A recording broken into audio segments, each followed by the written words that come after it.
Pluricicloni Veneto 2017 abbiamo al primo posto il comune di Treviso con un rifiuto secco residuo abitante di 59 kg. Treviso guida la classifica dei capoluoghi di provincia veneti più ricicloni, seguita da Belluno e Vicenza. Un riconoscimento che premia il porta a porta spinto e l'impegno di amministrazioni, società che si occupano della raccolta dei rifiuti e soprattutto cittadini. Dobbiamo ringraziare soprattutto le nostre comunità, la nostra popolazione che con grande senso di responsabilità ha saputo rispondere in maniera estremamente eccellente.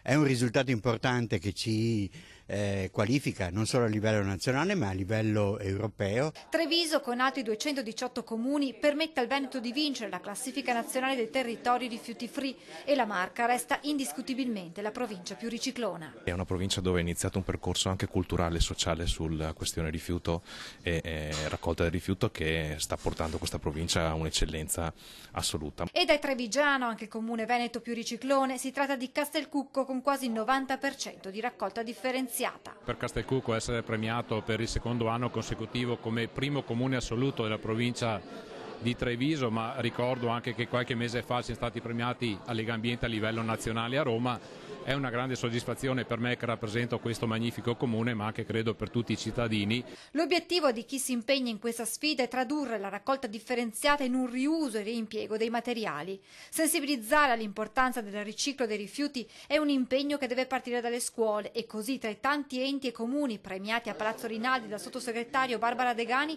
anche la scuola elementare Pascoli di Saccolongo nel Padovano.